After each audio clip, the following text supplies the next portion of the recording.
Welcome back. My name is Chrissy and this is Chrissy's Closet. If you're new here, if this is your first time clicking on my channel, I am a part-time reseller. I've been reselling for over 6 years. I've been reselling on all the known platforms, eBay, Poshmark, Depop, and this year I've also started on Vestiaire. I've decided to take my journey onto YouTube. This year I've done a reseller reset, so I'm pretty much starting from scratch again, taking time to build my business my way. And if that's something you're interested in, or if you're looking for a place to learn new tips, then you've come to the right place. So without further ado, let's begin. All right, I'm not sure what I'm titling this. I want to call it my reseller commandments, like the 10 commandments. But I don't know, it might be like 10 tips that I've learned through reselling, 10 tips that you can take that will help you get to the next level of your reselling business. Most of these you've heard, but I want to go into depth about them. So I just want to have like a little chit chat about reselling and things I've learned along the way that I wish I had known in the beginning. It would have saved me so much money and time. So let's begin. All right, these are in no particular order. As they came to my head when I was thinking about this video, I just jot them down. So if it seems like I'm going all over the place, if you're a reseller, it'll make sense. It wouldn't have to go in order. You'll know what I'm talking about. But yeah, grab a pen and paper, and let's begin.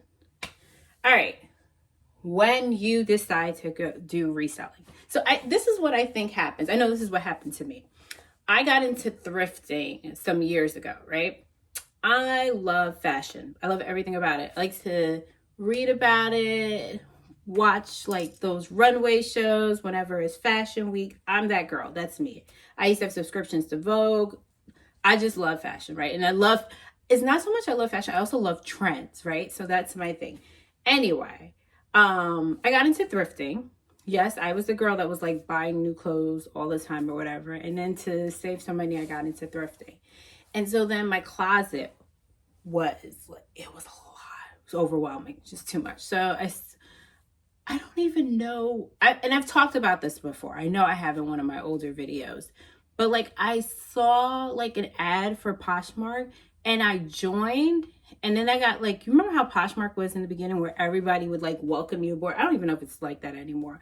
Everybody welcomes you aboard and then you just get flooded with messages. And I was turned off with that. I was like, oh, this is like some like, I was going to say Lululemon, not Lululemon. What's that LuLaRoe type? I don't want no part of that. So I just like shut it off or I ignored it. I didn't pay it any attention. But I like the idea that like, oh, you can sell your own items. And so I created a profile, and that was good for like a couple of sales. But then I got like into it, right? Okay, wait, so let me backtrack a bit. I was getting bombarded with messages and I was like, no, this ain't it for me. And then I think like, so I just was like, I turned off the app, whatever I did, I just wasn't paying attention to it. But you would get email notifications. So I got email notifications like your item sold. And when I tell you my pictures were bad, they were terrible. But I also think back in the day, Poshmark, it didn't have to be flashy. You literally could throw it on your bed and someone would buy it. So some of my stuff started to sell and I got hooked. And I was like, oh my God, people are like really buying secondhand stuff. Now, I don't know what. I was like, I wouldn't do it. But I was like, is people out there buying my stuff? Okay, no problem. I'm selling it. So I got hooked. And what I would do is I would just buy anything in the thrift store. If it looks good and it looked like it was some quality, I would buy it and try to flip it on Poshmark. And I wasn't paying attention to what was selling. I didn't look other resellers up. I didn't know that other people were I thought I came up with something. I was like, oh, I'm going to go to the thrift store and flip this, right? I thought everybody else was selling out of their closet. but because pictures back then looked like you literally pulled it out your closet and just dropped it on your bed. It didn't dawn on me like this was like an actual business. I thought I was doing something new. Like, so I would go to the thrift store on my lunch hour at my old job. I was around like, I think, yeah, nearby me was like red, white, and blue. Like, I didn't even know that was like such a, anyway. And I would go my lunch hour and I would just buy a bunch of items and then I would try to sell them. Well, what happened? I had a bunch of stuff and it wasn't selling the way it should be selling. And I think that's how I got into like, okay, I don't know why I'm telling the story. It's so long for no reason. Anyway, my first tip is I should have started off selling what was just in my closet. Sell what's in your house. I know you've heard this before, but I am telling you, you will watch a bunch of YouTube videos. You will come across many resellers because now it's more than it was when I started. And you will get hooked and you'll be like, oh, okay, all I have to is go through this thrift store and find Lululemon and it's going to sell. Not doing anything else but thinking if you pick up Lululemon and you put it on a hanger, it's going to sell. No, your feelings will be hurt. You would have invested money and time and it wouldn't go anywhere. Your inventory needs to begin with what is at home. Sell kids' clothes, sell your husband's clothes, your friend's clothes, family free. Your inventory should cost you $0 in the beginning, okay? That's what your number one tip. Inventory should cost you $0 in the beginning, right? Because there's a lot you have to learn, right? How to list, how to photograph, the platform rules. You're gonna get scammers. Scammers know you're a newbie. They're coming after you. So all of that you would have to go through, and you don't want to have to go through that on a piece that you probably paid $10 plus for, and you get scammed, right? So start with what's in your house. That's number one. Next one. Please, people, master one platform at a time. I got on here and I was telling you, oh yeah, I've done eBay, Depop, I've done Citizen, I have done, did I do Etsy? I think I built a profile on Etsy, but I haven't gone further than that. Etsy, Vestiaire, Mercari, I've done all of them. I think I even started a grill. All of them. Tradesy when Tradesy was a thing, right? But I did that after I had already after I had spent years reselling on eBay and Poshmark. Like those were my two, and those were my two for a very long time. I think I did like 3-4 years before I went on to, okay, let me add Mercari, but I didn't really care too much about what I was doing with Mercari. You have to master one platform at a time. Especially if you're a part-time seller like me and you have life outside of reselling, each platform has its own rules. They have a different audience, customer base that comes there. One platform at a time. Do not spread yourself thin, because you have to also keep track of inventory, keep track of messages, keep track of offers. It is too much. It is too much. So if you feel like and then you also are rated on how well you do on each platform. So don't screw yourself by like, I'm going to sign up here, I'm going to sign up here. eBay dings you if you sold an item on Poshmark and didn't remove it off of eBay and someone purchased it on eBay and you have to cancel that order, that's a ding on you. That's a ding on your performance as a seller. And you do not want to be a below standard seller on eBay. It is hard to build it back up. Like I fight if I'm like below top rated. I'm calling eBay like, no. What's this? So master one platform at a time. It has its benefits for doing that, right? People can trust you. They know they can purchase from you. They know that there's no issues. I mean, I know you want to sell as fast as you can. So you're like, I just want everybody to see my stuff. One platform at a time. So that's my second tip. Next one. All right. Like I said, we're going back and forth, right? Y'all, if you take anything away from this, please listen to my third tip. And this is for my resellers that sell clothing, right? Actually, I think this applies to anything that you sell. If you sell clothing, you need to take time and do your research. Now, I know you're going to be like, oh, everybody says do your research. No. I'm not talking about research brands that are selling right now. You need to take time and inhale fashion. I don't know why no one talks about it. Like, I'll see some resellers and they'll be like, oh, you could go on, and it's nothing against this. This is true. You can do that too. They're like, oh, you can go on Poshmark, eBay. Oh, what is it? Comps. Everybody's like, oh, research comps. No. Yes, it's nice to research comps to make sure you're not paying too much for something that's going to flip for $30. That's what comps does. But you need to know fashion. You need to be inhaling fashion. Like, I love fashion, so I don't have a problem watching numerous videos, reading articles, listening to podcasts. You need to know the trends.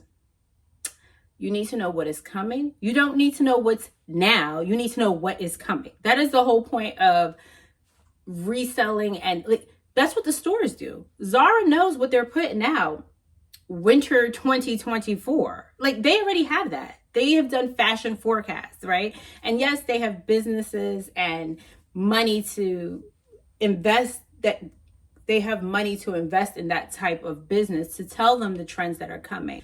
Number 3, and okay, I know everyone says this, research, right? But I mean more than research. Hold on, my computer, because my notes are here. You have to research the market. But wait. Research the market does not mean check comps, guys. To me, research the market means you need to know the fashion trends. Plain and simple. You need to take time, if you can. There are a lot of fashion blogs that are out there. Who What Wear is a newsletter that I follow, that I pretty much like inhale. They tell you what's coming down the pipeline. They tell you what's happening now, what people are looking for, and what the runways are presenting to show in the fall, what we're getting rid of, what is out the door. You need something like that. And it is so helpful because you'll know what's coming and what to pick up at the thrift store. Remember, when you're going into the thrift stores, right now, they're all into the reselling. Thrifting is a trend.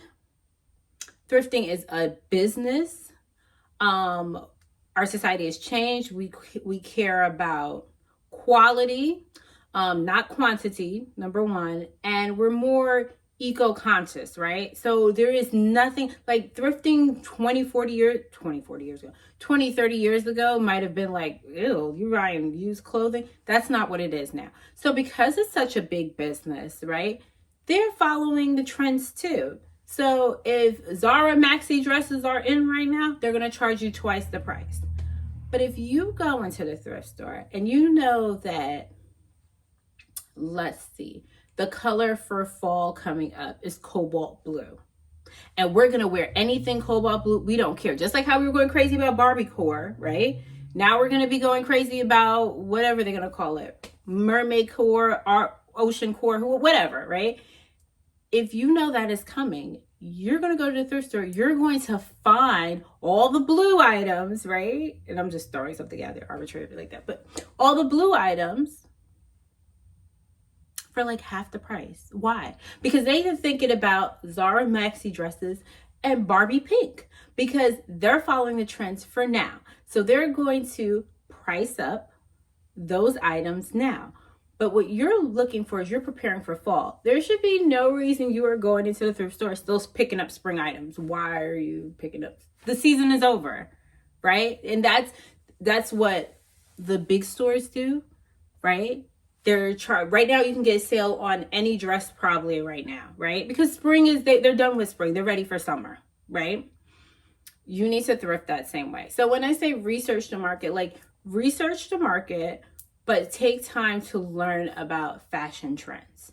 And if it's something simple as signing up to a newsletter, reading it a couple of minutes during the day to see what's coming up, it'll stick in your mind when you go thrifting and you'll be able to pick up items that way.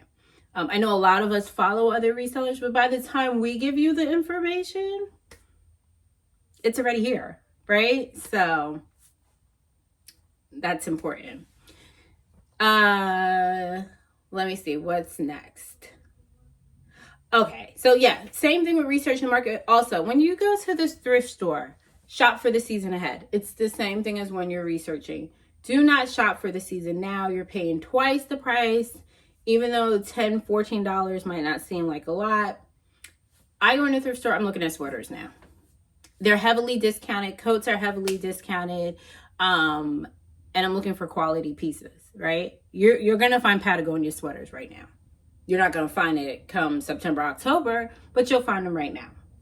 So that's a key point. Like when you're doing that, go in and shop for the season ahead. Let's see. Okay. Back to reselling. So I already told you, master a platform at a time. But now you've listed, you've done all of that stuff. You're like, Chrissy, like I know all of these things, right? My items still sit. I mean, people aren't coming to my store like that. Accept offers. Accept offers. Accept offers. Stop being attached to your clothes, your items. I don't care if you took you 40 minutes to go across town to pick up to go to that thrift store, right? To go to your honey hole. And I want to be reimbursed for gas, my time. No, accept offers. You want returning customers. That is the name of the game. Reselling is competitive now. You want returning customers. I'm not holding on a pair of Birkenstocks to get an extra $20 and I have to wait 20 extra days for that. I'll find Birkenstocks again. I don't like I don't know if this happens to you, but I know in the beginning what used to happen to me was I'd be like, no, this is Patagonia Cinchilla, such and such got it for $90. I'm getting it for $90 too. It sold $90 for such and such probably 2 months ago. Yesterday's prices and today's, right? Like, well, I can't use that analogy, but like you get what I'm saying. Like, take the $75 offer. Shoot, I would take a $40 offer. If it's more, if I'm getting a return, I am taking it. I'm taking it. Do not become attached to your items. Accept offers, especially when you're in the beginning, right? Because what I want to do, what I want to get to that customer, what I want them to see is, one, she's reasonable. Two, the quality. I want you to see what I can give you. And then you'll think of my store when you're like shopping again. You know, I got that Patagonia Cinchilla for a great price from ChrissyClozet. Let me see what else she got. You don't want them to say, man, I saw this Patagonia Cinchilla. I could have got it for $75, but I was going back and forth with the seller and she wouldn't let it go. For what? So yeah, that's one. Accept offers. Don't become attached to your inventory. They're not your children. They're clothing that you will find again. Do not think like they all come back out in the wild. I have let that go a long time ago. Because I don't want you to go someone else and get it. I'll give it to you. No problem. So that's one. Next, along the lines of that, you guys, offer excellent customer service. Please answer questions if you can. Like, I understand if you're working, you don't have time to, I will even say, oh my God, I don't say oh my God, but I'm like, it looks like I missed your question. Do you still need an answer? But I don't leave people, I do not ignore questions, concerns, issues. Nope. I respond because I want you to have a great experience on this platform that I'm selling on. I don't want you to walk away and be like, oh my God, she's rude. I hate this and that's what happens. One bad interaction and the person is writing off the platform altogether. I don't want that to be me at all. So I offer excellent customer service. People can open cases. They could be in the comments going back and forth. I will explain, and I stay professional at all times. This is the item that I have. I'm sorry you feel that way. You're more than welcome to reach out to, Poshmark support or eBay to follow up, and we can take it from there. Please remain professional. It helps all of us. So that's one. Next.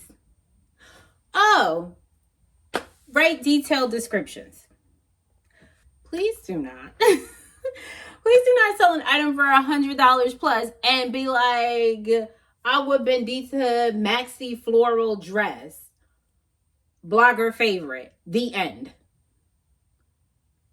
You're going to sell a silk dress for $100 and you're not going to give any descriptions? Please give descriptions. We are not these big house stores. Someone is taking a chance purchasing from us that they can't feel, and a lot of times they can't return.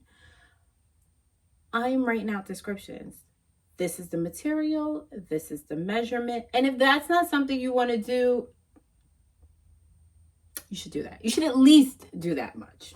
If you take anything away from here, I'm big on detailed descriptions and measurements. It doesn't hurt anyone to do that. Also, when you provide information and descriptions, when there is a case against you, you have a leg to stand on.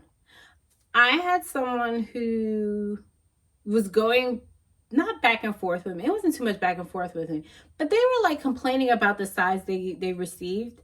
And they were like, this isn't the size because I always wear a size 4 or whatever they said. And I'm like, well, measurements were provided.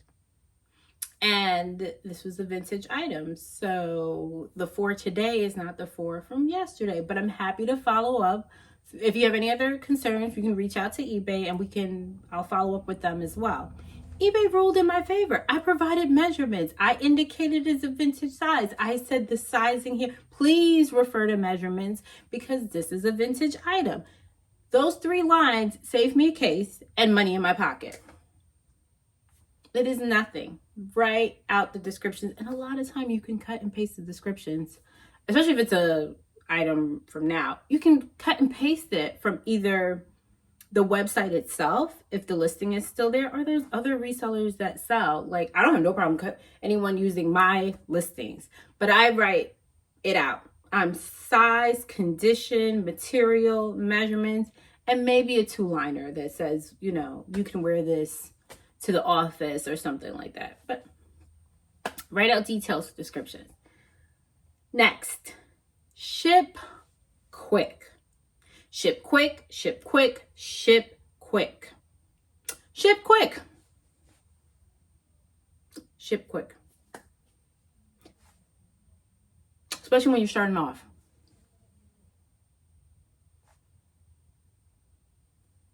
Other people might feel different. I don't know why we're sitting on items.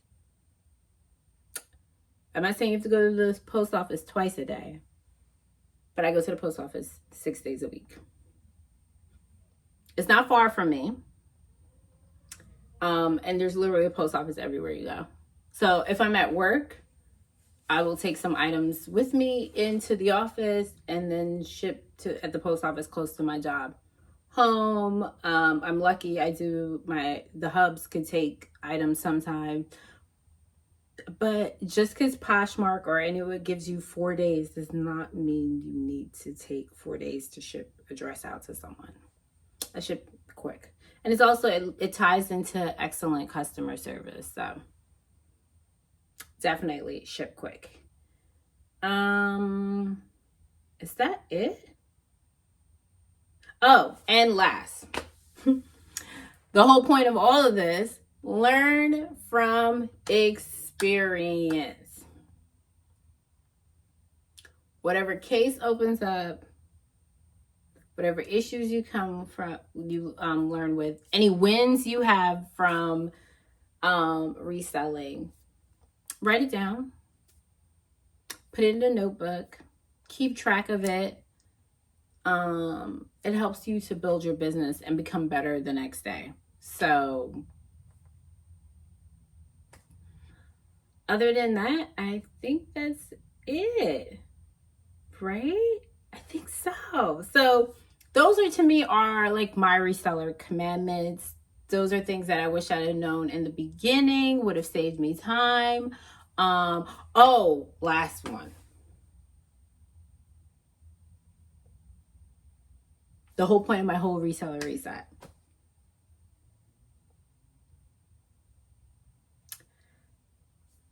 You build your business according to what works for you. I like to say, mind your business.